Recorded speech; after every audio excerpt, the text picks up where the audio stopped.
이 시간 연결하는 교회 은혜의 공동체에 하나님의 은혜와 평강이 넘치길 간절히 축복합니다. 오늘도 동일하게 사도행전 강의 주일 말씀 대언하도록 하겠습니다. 오늘 말씀의 제목은 복음을 거부하는 이유, 복음을 거부하는 이유라는 제목으로 사도행전 24장 1절에서 9절까지 말씀을 가지고 하나님 말씀 대언하도록 하겠습니다. 이 시간 여러분들이 계신 그곳에 하나님의 임재가 충만하길 간절히 축복합니다.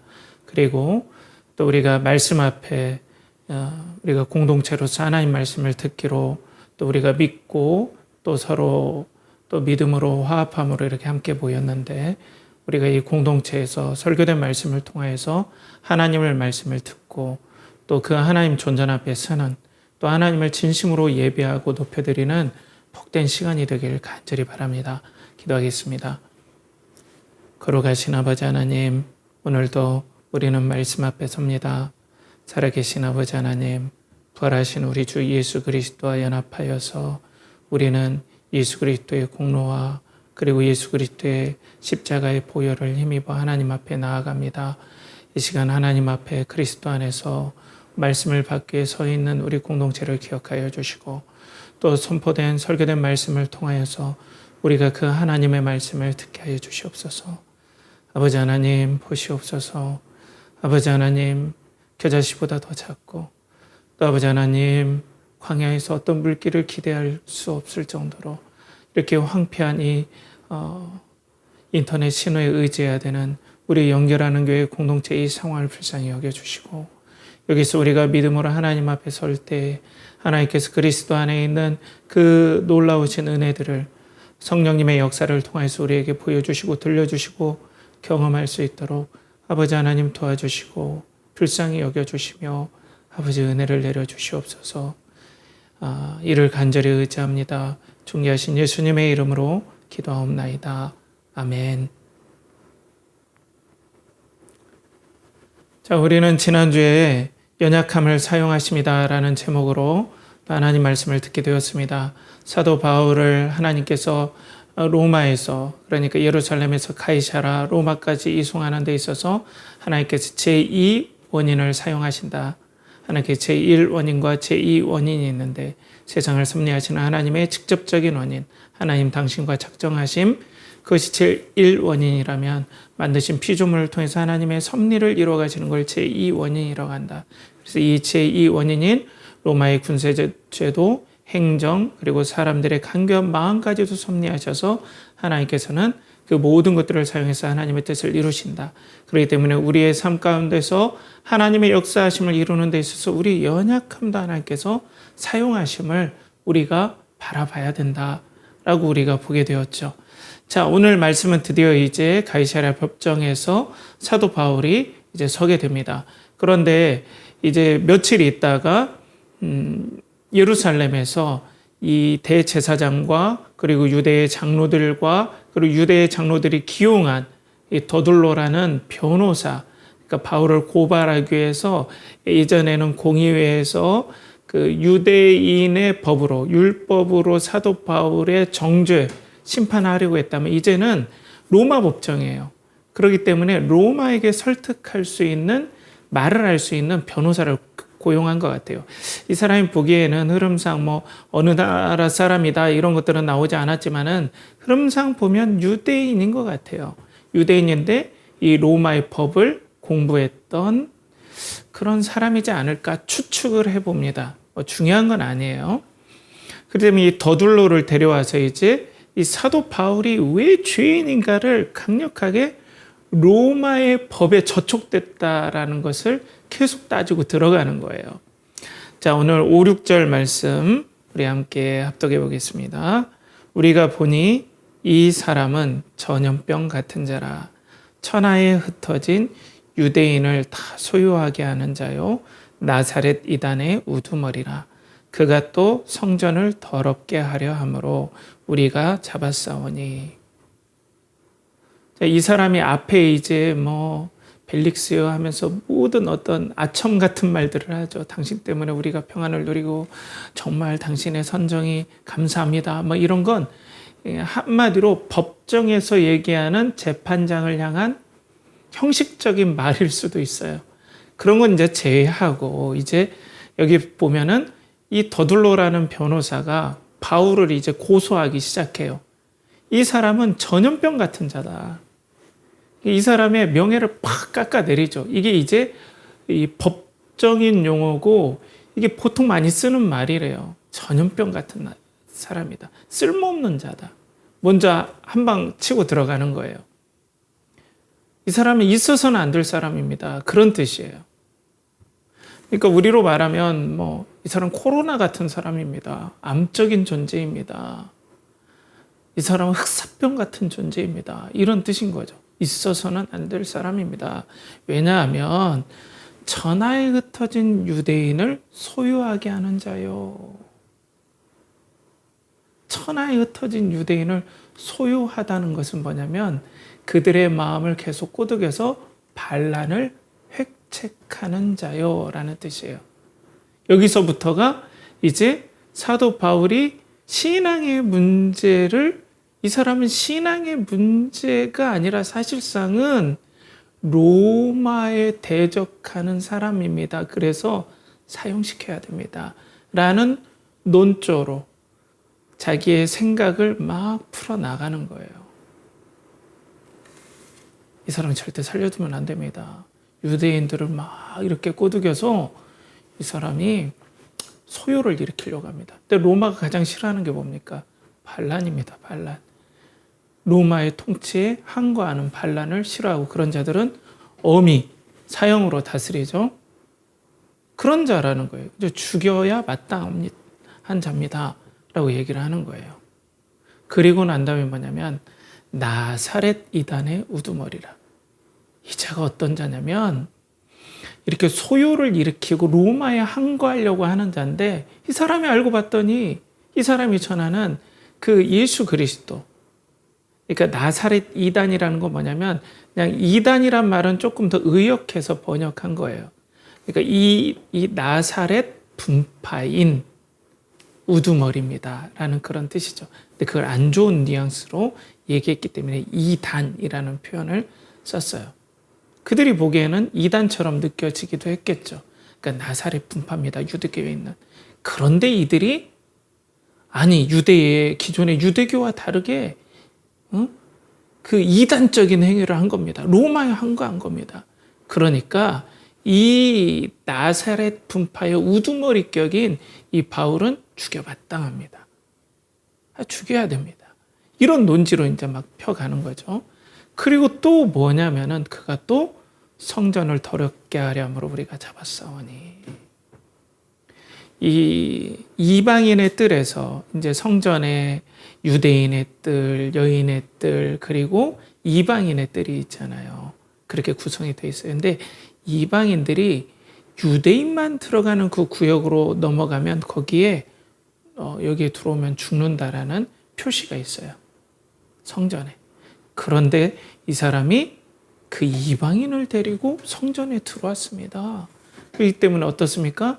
이방인이든 유대인이든 이런 일들을 저촉해 하는 자는 죽여야 되기 때문에 이 사도 바울은 이 바울을 우리 꼭 죽여야 됩니다. 라고 얘기를 하고 있어요.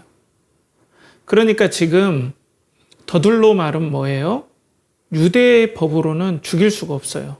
왜냐하면은 율법에 관한 문제는 관심이 없어요. 로마 사람들이. 그러니까 이걸 변환시켜서 바꿔서 로마법에 저촉되도록 이 기가 막힌 법률 용어를 사용해서 지금 사도 바울을 죽이려고 하고 있죠. 자, 그러면은 이 유대인의 장로와 그리고 대제사장이 왜 죽이려고 하는 겁니까? 사도 바울을. 왜 죽이려고 하는 거죠? 그거는 그리스도를 증언했기 때문에 그래요. 사실상 여기에 그 핵심이 있죠. 다른 건 다 둘러대는 겁니다. 여기에 핵심이 있어요. 예수 그리스도를 증언했기 때문에 그래요. 자, 그런데 여기서 여러분들과 조금 더 이 말씀을 깊게 알기 위해서 여러분들과 조금 더 그 배경들을 좀 설명하고 싶습니다.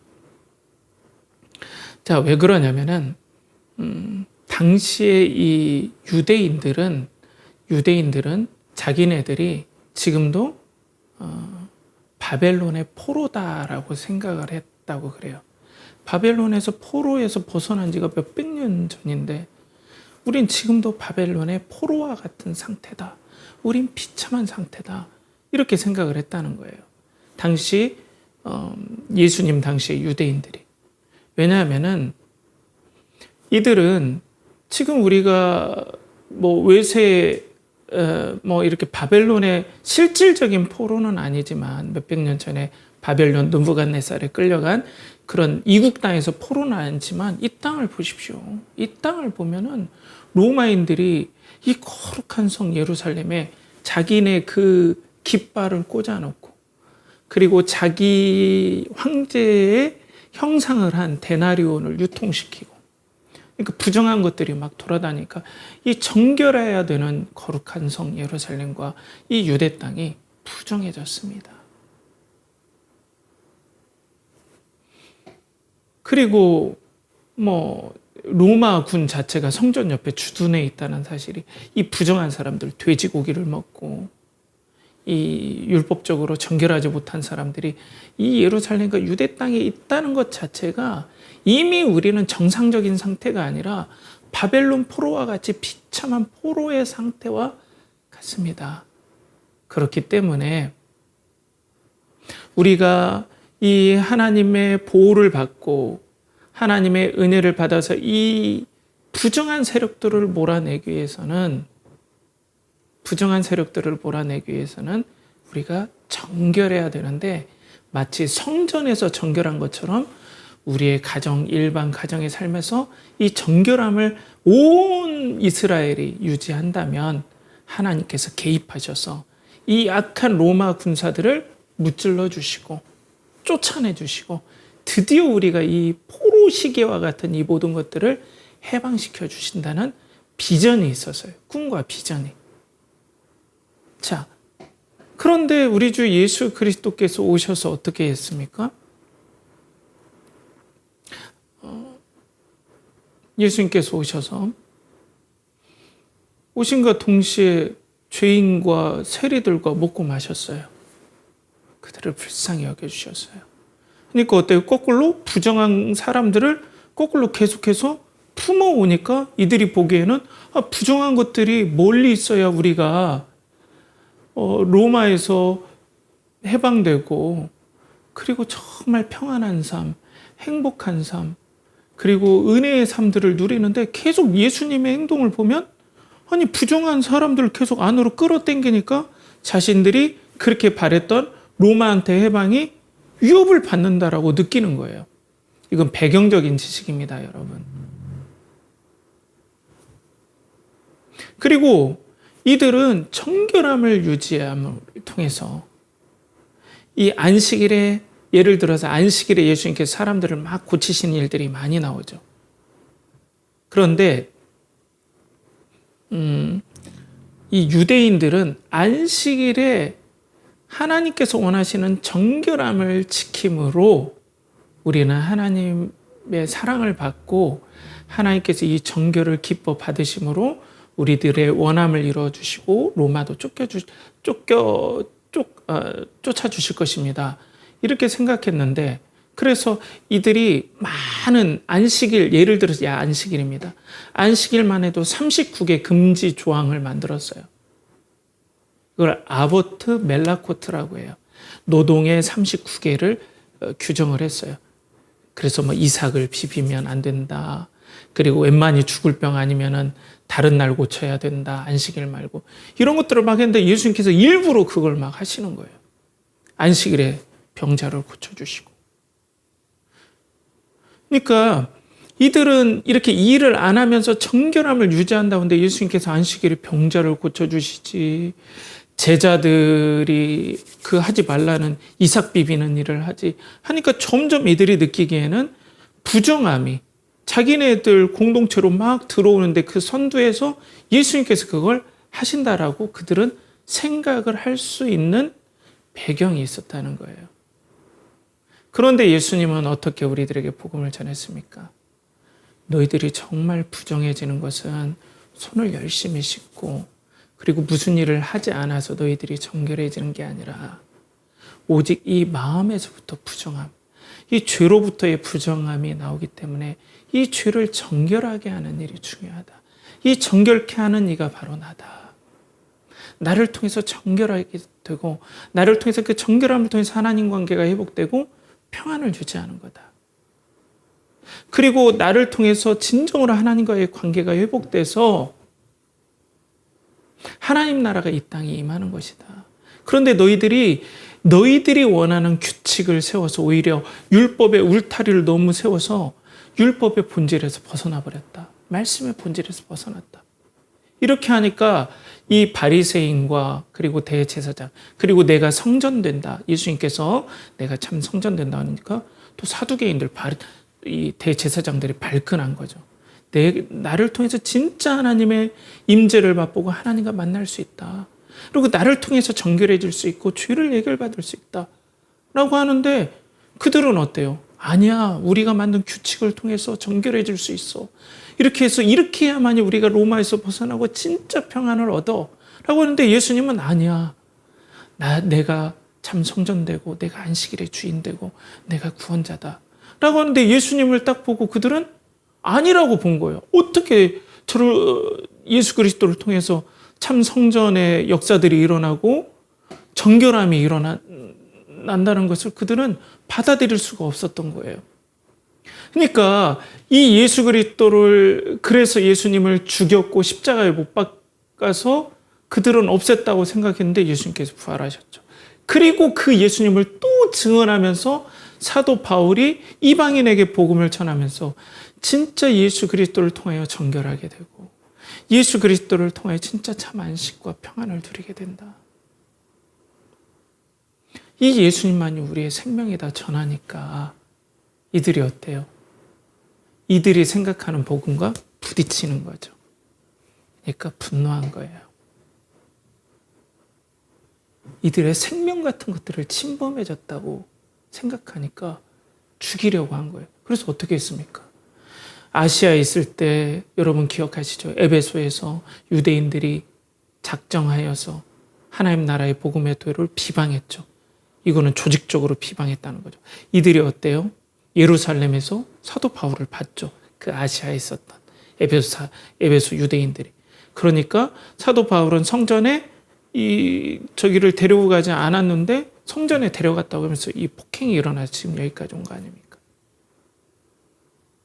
그러니까 그들이 보기에는 사도 바울은 그들의 평안을 위협하는 자요. 그들이 복음이라고 생각했던 것들을 조롱하는 자요. 그리고 신성을 모독한 자요. 그리고 공동체의 절대적인 해악, 전염병과 같은 자다. 그렇기 때문에 사도 바울을 그렇게 죽이려고 했던 거죠. 공의에서 죽이려고 했는데 안 됐죠.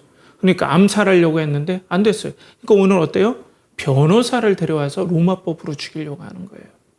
강력한 반발이 있음을 우리는 보게 된다는 거죠.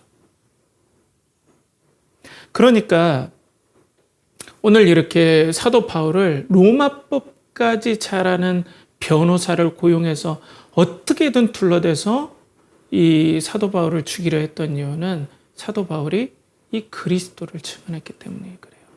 참된 복음이시고 우리의 생명 되신 그리스도를 증언했는데 유대인들은 그게 아니라는 거예요.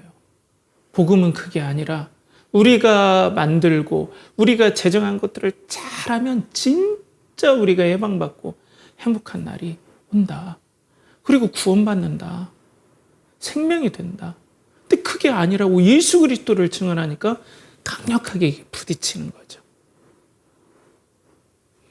자, 그래서 오늘 말씀은 어떻습니까? 사도 바울이 예수 그리스도의 복음을 증언한 것 때문에 대제사장과 그리고 유대인들은 변호사까지 고용해서 끝까지 사도 바울을 죽이려 함을 오늘 보게 되는 거죠. 이걸 하나님의 말씀으로 어디나 적용할 수 있게끔 우리가 말씀을 한번 찾아본다면 세상은 복음을 모든 수단과 방법을 가리지 않고 반대하고 박해한다라고 볼 수 있죠. 세상은 복음을 모든 수단과 방법을 가리지 않고 반대하고 박해한다. 물론 우리나라는 여러분 예수님 믿는다고 죽거나 순교당하지 않아요. 그렇지만 오양과 방법만 달라질 뿐. 물론 북한에서 예수님을 전하면 죽죠. 그리고 권위주의 사회에서 예수님을 전하면 감옥 가거나 죽죠. 무슬림에서도 그렇죠. 그렇지만 전체적으로 하나님과 반대되는 세력인 세상은 이 복음을 모든 수단과 방법을 가리지 않고 반대하고 방해하죠. 이런 게 강력한 영적인 특징이라는 겁니다. 이거는 모든 세대에 적용될 수 있어요, 여러분. 그렇기 때문에 이게 바로 우리 교회에 적용하면은 이 복음을 거부하는 이유를 여기서 우리가 알 수 있다라고 우리는 볼 수 있어요. 복음을 거부하는 이유를 우리는 여기서 알 수 있다. 여러분, 우리 주 예수 그리스도께서 복음을 전하셨을 때 그런 이유로 박해를 받고 유대인들이 죽이려고 했습니다. 그렇지만 예수님은 끝까지 복음을 전했고 오늘 사도 바울도 복음을 전했죠. 여러분 안에 복음을 자랑스러워하고 이 복음을 기뻐하고 이 복음이 생명이 된다는 은혜들을 여러분들이 누리길 간절히 바랍니다. 자, 그런데 우리가 일상적으로 보면 우리가 생각하는 복음, 그냥 우리가 보통 제가 많이 예를 들지만 그냥 협소한 정의라고 할까요? 좁은 의미에서의 복음은 뭡니까? 그건 예수 그리스도를 믿으면 구원받는다 라는 이 단편적인 걸로 우리가 압축하기도 하죠. 근데 이 위험성을 제가 얘기했죠. 물론 예수님 믿으면 구원받아요. 믿음으로 말미암아 구원받습니다. 이건 변함없습니다. 그런데 이런 느낌인 거예요. 우리가 지금까지 받았던 것. 그렇지 않은 분들도 많지만 이게 오해됐던 많은 부작용을 일으켰던 게 뭐냐면 예수 그리스도를 믿는다고 하면 내가 천국에 간다. 그리고 나머지는 나의 소망대로 살면 되고 어떻게 됐든 천국에 가니까 어떻게 됐든 구원은 취소되지 않는다고 하니 내가 예수님 믿어요. 그래, 예수님 돌아가셨고 부활하셨고 천국에 계신 거 내가 믿어요. 라고 하면 이제 난 천국에 가는 이제 완전한 보장을 얻은 거예요. 그리고 이 땅에서는 내가 원하는 대로 살다가 나중에 아이고 죄송합니다 라고 하면서 예수님 앞에 인사 한번 꾹뻑하고 들어갈 수 있다. 뭐 이 정도 제가 약간 희화화하면은 좀 가볍게 얘기한다면 이렇게 될 수 있다는 거예요. 이런 복음의 정의라는 거예요. 그런데 이런 복음을 세상이 그렇게 반대한다? 그렇지 않아요, 여러분. 뭐 쟤네들이나 그렇게 믿나 보지. 이렇게 생각하지. 예수 그리스도를 이렇게 믿는다는데 그래 너는 그렇게 믿는가 보지. 이렇게 생각하잖아요. 우리가 생각하기에. 그 천국 간다고 그렇게 좋아하는가 보지. 난 뭐 그렇게 생각하지 않아. 뭐 크다. 요즘 애들 말로. 그렇게 생각할 수 있어요. 그런데 오늘 이 사도 바울과 더 나아가서 우리 주 예수 그리스도를 반대했던 이 유대인들과 그리고 그들의 어떤 흐름들을 보면은 복음을 반대하는 이유를 명확히 알 수 있어요. 그러니까 세상에서의 복음은 뭡니까? 돈, 명예, 성공, 로맨스, 그리고 정치적인 승리, 이런 것들이 있다면 나는 생명을 얻고 안전하고 행복하고 너무나 보람있게 살 수 있다. 그러니까 앞전에 얘기했던 바가 뭐예요? 예수님을 형식적으로 믿는다고만 하고 실상적으로는 이거를 따라가는 삶을 그냥 산다는 거죠. 그러니까 아무런 메타노이아, 회개가 없는 거예요, 여러분. 진짜 이 가치에서 돌아서지 않은 거예요. 그러니까 진짜 회개라고 볼 수 없겠죠, 그래서. 그러니까 세상 복음은 이거예요. 이 복음을 그대로 붙잡으면서 나 예수님 믿는다고 하는 건 이건 어불성설이에요. 말이 안 되는 거예요. 근데 세상 복음은 이걸 계속해서 생명처럼 여기는 거예요. 자, 그런데 복음은 그렇게 얘기를 하지 않아요. 아니에요. 진짜 생명과 평안과 만족과 기쁨과 그리고 참된 성취와 가치는 예수 그리스도 안에 있습니다. 왜냐하면 우리 주 예수 그리스도만이 그 모든 핵심인 거룩하신 하나님을 만나게 해주시는 구원자가 되시기 때문에 그렇습니다. 예수님 안에 참된 이 죄로 말미암아 그 생명과 그리고 행복과 가치와 만족과 평안의 핵심 되시는 우리 거룩하신 하나님을 우리가 죄로 말미암아 우리가 만날 수 없게 되었고, 죄로 말미암아 우리는 죄의 형벌을 받고 그리고 하나님과 원수될 수밖에 없는데, 예수 그리스도께서 대신 죽어주시고 예수 그리스도께서 완전히 순종해 주심으로 말미암아 그 거룩하신 하나님을 예수님을 통해 만나게 되었습니다. 그 하나님과 우리가 예수 그리스도와 함께 성삼위일체 하나님과 함께 그 하나님을 만날 때 우리는 진정한 생명과 만족과 기쁨과 행복과 참된 소망을 갖게 됩니다. 라고 얘기하는 거예요. 그런데 어때요? 사람들은 갓생의 삶을 살고 열심히 삶을 살면 보람을 느낄 건데, 근데 그거 아니에요 라고 하면 자신의 인생이 부정당하는 느낌을 들잖아요. 반발하는 거예요. 돈이 많아야 사람다운 삶을 살아요. 돈 없어 봐요. 인간도 아닙니다. 근데 아니에요. 그리스도 안에 있어야 사람다운 삶이 됩니다. 근데 저 정신 나간 소리 아니야.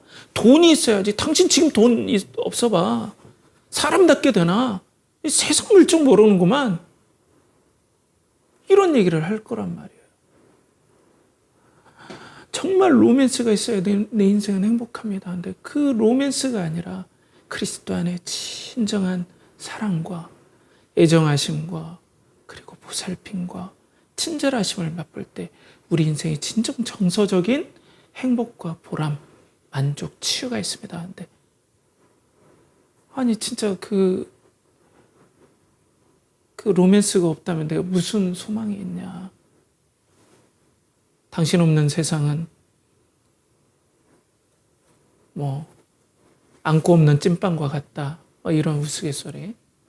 자, 그리고 정치적인 승리예요. A라는 당이 승리해야 우리가 진짜 안전해질 수 있다. 아니다. B라는 당이 승리해야 저 무례한 들을 없애주고 우리가 진짜 사람다운 삶을 살 수 있다는데 아닙니다. 그리스도 안에 있어야 우리가 진정 사람다워지고 서로 화목해질 수 있고 진정한 평안의 나라가 우리 안에 임합니다 했더니 이 사람 진짜 뭘 모르는 사람이네. 예수님이 그런 일을 해주신다고? 예수님께서 그런 평안을 주신다고? 아니야. 정치적인 투쟁이 있어야 돼. 여러분, 그러니까 이게 이런 가치로 부딪히는 거예요. 복음은. 진정한 생명과 소망과 만족과 기쁨. 이게 그리스도 안에 있다라는 이 복음을 전할 때 세상이 우리에게 반발하고 핍박하고 조롱하고 때로는 순교까지 하게 만든다는 거예요. 어떤 느낌인지 알겠죠? 강력한 반발에 부딪힙니다. 왜냐하면 본성적으로는 세상 복음이 맞잖아요. 여러분 그 느껴지잖아요. 돈, 명예, 성공 이런 게 있어야 사람이 다 힘을 받는 거죠. 근데 그리스도만 있다. 난 물론 예수님 믿는다고 그런 게 없다는 게 아니에요.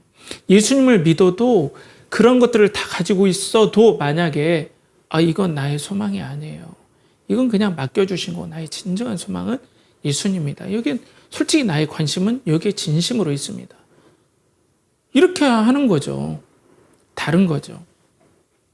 그런데 우리들의 삶 가운데 어떻습니까? 우리는 실질적으로 우리 성도가 예수 그리스도를 진심으로 믿는다고 하지만 내가 돈이 있든 없든 간에 돈을 내가 없다면은 예수 믿으면은 가난하고 사람 무시를 못하고 이런 식으로 생각이 돼요. 양심적으로 살고 열심히 살 수도 있고 재능이 있을 수도 없고 있을 수도 있고 없을 수도 있지만 아니면 돈이 많아도 그래요. 성도가.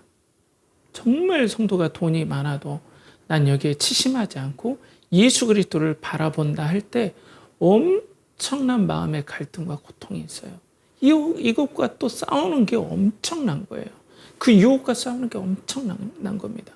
그러니까 성도가 돈이 없어서 수치를 당하는 것과 돈이 있는 성도, 명예가 있는 성도가 이것들을 포기하고 이것들이 없어질 위험이 계속 오는 거거든요. 시험들이 오는 거거든요. 내가 부자인데 예수 그리스도의 정의를 붙잡고 예수 그리스도의 말씀을 붙잡으면 내가 주일에 영업을 않고 하면은 지금 내가 여러모로 힘든데 내가 사업이 망할 수도 있는데 이런 찰나가 있는 거예요.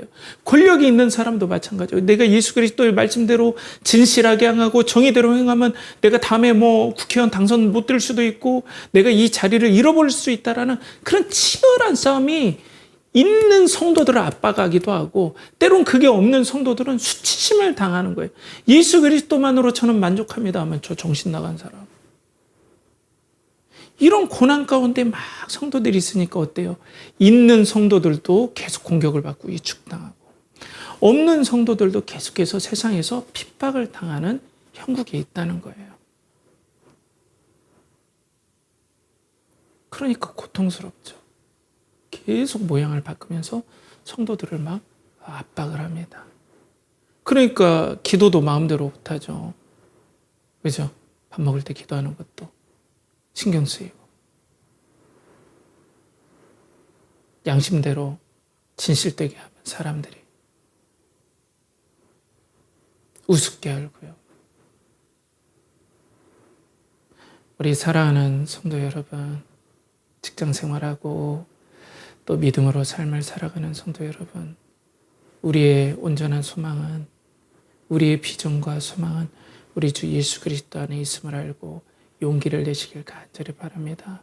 돈이 있든 없든 명예가 있든 없든 사람들한테 인기가 있든 없든 우리의 참된 만족은 우리 주 예수 그리스도 안에 하나님의 사랑이 부어지고 우리 주 예수 그리스도 안에 존귀함이 부어지고 생명이 부어지게 우린 그 예수 그리스도 안에 갈 때 예수님과 함께 생명과 존귀함과 명예와 가치를 우리가 얻게 되는 겁니다. 그러니 우리 인내합시다.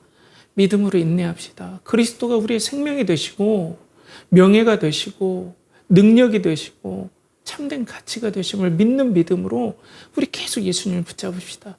예수님께서 위로해 주실 것입니다. 예수님께서 여러분들을 격려해 주실 겁니다. 예수님께서 세상에서 받았던 그 예수님을 믿음으로 말미암아 받았던 그 수치와 그리고 그 핍박과 곤란함을 다 이기도 남을 그런 역사들을 예수님께서 허락해 주십니다.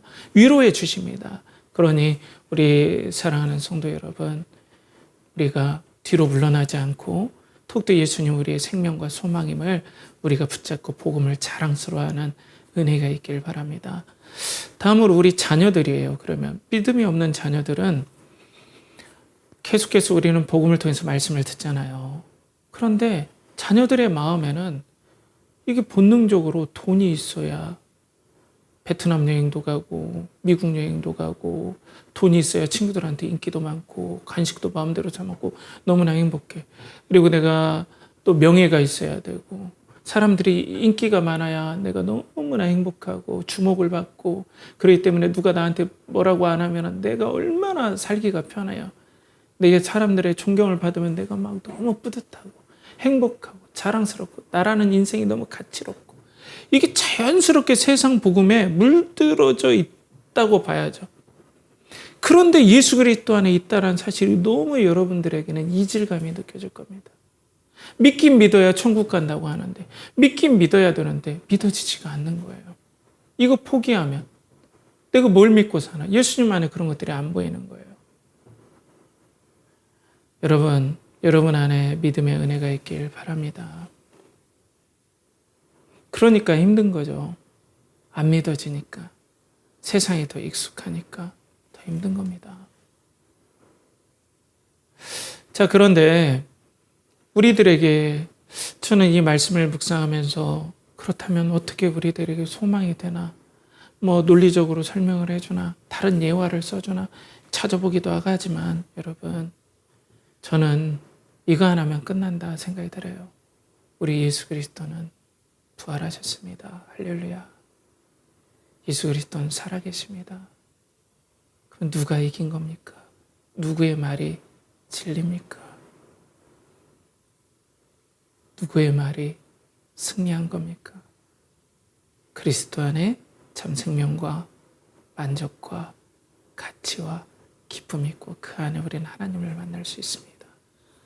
무한하신 하나님의 진실하신 우리를 보배롭게 여겨주시고 이 땅에서 우리를 조롱할지라도 우리를 존귀하게 여기시는 하나님의 위로가 우리를 덮어버리고 그렇기 때문에 우리가 직장 생활할 때 예수 그리스도를 믿는다는 그 이유만으로 다른 사람들처럼 좀 더 많은 돈을 얻고자 더 많은 어떤 실리를 얻고자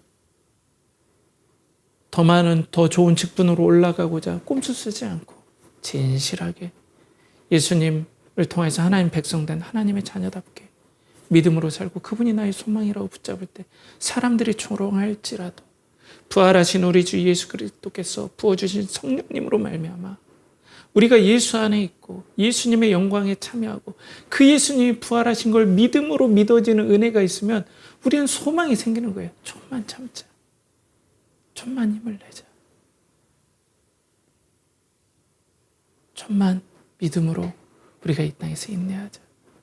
우리가 곧 승리할 날이 다가온다라는 거죠. 여러분 신앙이 그거 아닙니까? 예수 그리스도 부활 믿는 신앙이 진짜 그 신앙 아닙니까? 그냥 죽으면 예수 믿으면 천국 갑니다 하고 내 마음대로 사는 게 아니라 진짜 예수님이 제시해 줬던 그 복음. 내 안에 생명이 있다. 내가 길이요 진리요 생명이다. 내 안에 가치로움이 있다. 내 안에 진짜 만족이 있다.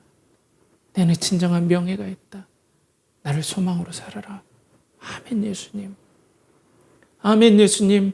예수님으로 소망하며 삽니다. 이렇게 살 수 있는 거죠. 그러니 여러분 위축됩니까? 다른 사람들은 삼전 하이닉스 투자해서 수백 배 뻥 튀어서 좋겠다.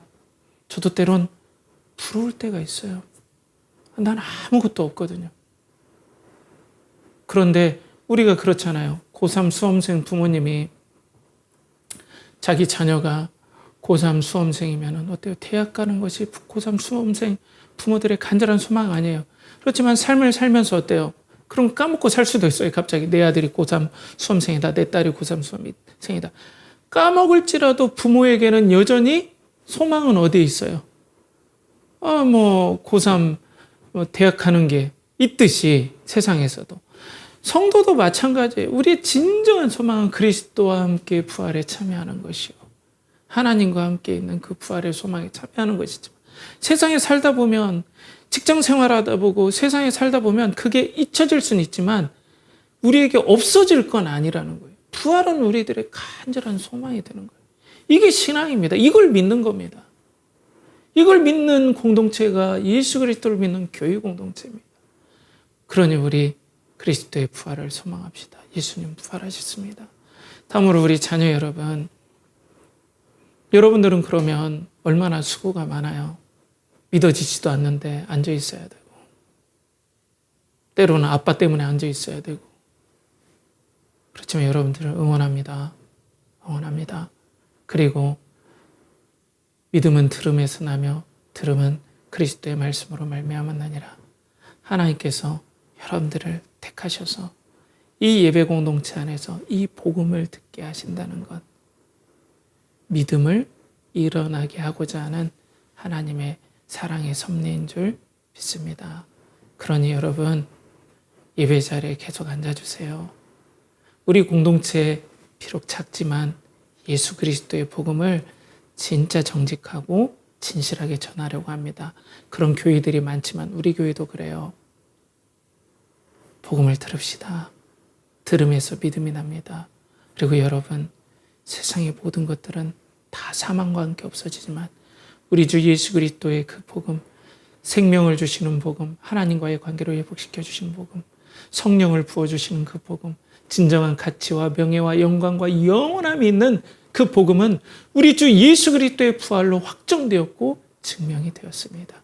그러니 우리 사랑하는 성도 여러분, 그리고 우리 예배 공동체 여러분, 우리 주 예수 그리스도의 부활을 믿고 세상의 복음은 우리 예수 그리스도의 복음을 저항하고 반대하고 박해하고 핍박하지만 우리는 이 땅에서 복음을 거부하는 이유를 알았기에 더욱더 예수 그리스도를 붙잡고 우리가 낙심될 때 예수 그리스도를 붙잡으면 예수 그리스도께서 강력한 은혜로 위로해 주시고 격려해 주시고 진심으로 붙잡아 주시고 도와주시는 은혜가 있고 우리가 이 땅에 부활하신 예수 그리스도를 참는 삶이야말로 비전 있는 삶, 소망 있는 삶인 줄 믿고 예수 그리스도를 따라가기를 간절히 바랍니다.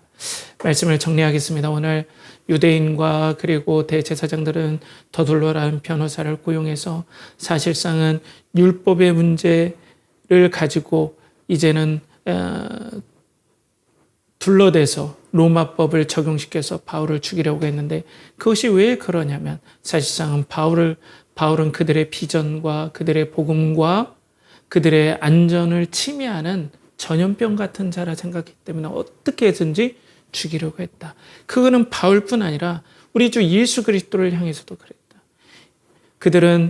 그들이 포로기에 있다라고 생각했기 때문에 거기서 벗어나는 일은 가정에서까지 이 성전에 있는 정결함을 유지할 때 하나님께서 아이고 예쁘다라고 봐주셔서 이 로마도 쫓아내주고 그리고 그들에게 평안과 안정과 기쁨과 축복과 번영을 가져다 주게 해줄 거라는 복음을 가지고 그들이 만든 규칙들을 잘 지키면 이런 일이 있을 거라고 했는데 예수 그리스도께서 와서 그 가난한 자들 그리고 죄인과 세리들과 긍휼히 여겨주시고 그들에게 복음을 전해주시고 부정한 자들을 손을 대서 낫게 해주시고 안식일에 사람들을 고쳐줌을 통해서 그들이 느끼기에는 이렇게 하면 우리의 평안의 복음 우리가 만들었던 그 복음들이 위협받는데 하고 강력하게 예수 그리스도께서 전해주신 복음을 대항하고 핍박하고 심지어는 예수님을 십자가에 죽이기까지 했다. 그렇지만 예수 그리스도는 부활하셨죠. 그렇기 때문에 우리는 이 세상의 복음이 우리 예수 그리스도의 복음을 계속 핍박하고 반대하고 저항한다는 사실을 알고 그렇게 거부하는 이유를 우리가 알았기 때문에 우리는 이 땅에 살면서 믿음으로 붙잡고 예수 그리스도가 진정한 복음이 되시면 우리가 붙잡아야 된다. 또 믿지 않는 자녀들도 이 예수 그리스도의 복음을 계속 듣는 은혜들을 통해서 믿음을 얻는 은혜가 있길 바란다라고 우리는 말씀을 들었습니다. 사랑하는 여러분, 예수 그리스도의 복음을 자랑하고 예수 그리스도의 그 복음을 마음에 받아들이는 그런 은혜가 여러분 가운데 있길 간절히 축복합니다. 기도하겠습니다. 아버지 하나님, 오늘도 왜 예수 그리스도의 복음을 거부하는지 알게 되었습니다. 이 복음을 우리가 돌이킴으로 받아들이게 하여 주시고 예수 그리스도를 사랑하게 하시고 또 예수 그리스도의 영광이 이 예배의 시간에도 성령님을 통해서 부어져서 그 부활의 영광을 믿음으로 바라보는 우리들 되게 하여 주시옵소서. 이를 간절히 바라옵고나며 이제는 우리 주 예수 그리스도의 은혜와 하나님의 극진하신 사랑과 성령이 내주 교통하심이 예수 그리스도의 복음만이 참된 복음임을 믿고 세상 복음을 거부하고 믿음으로 살고자 하는 사랑하는 연결하는 교회 성도들과 예배자들의 영혼과 가정과 직장과 사업체와 그들이 드린 모든 것에 준비하는 모든 것에 이제로부터 영원토록 함께 하시기를 간절히 축원하옵나이다. 아멘.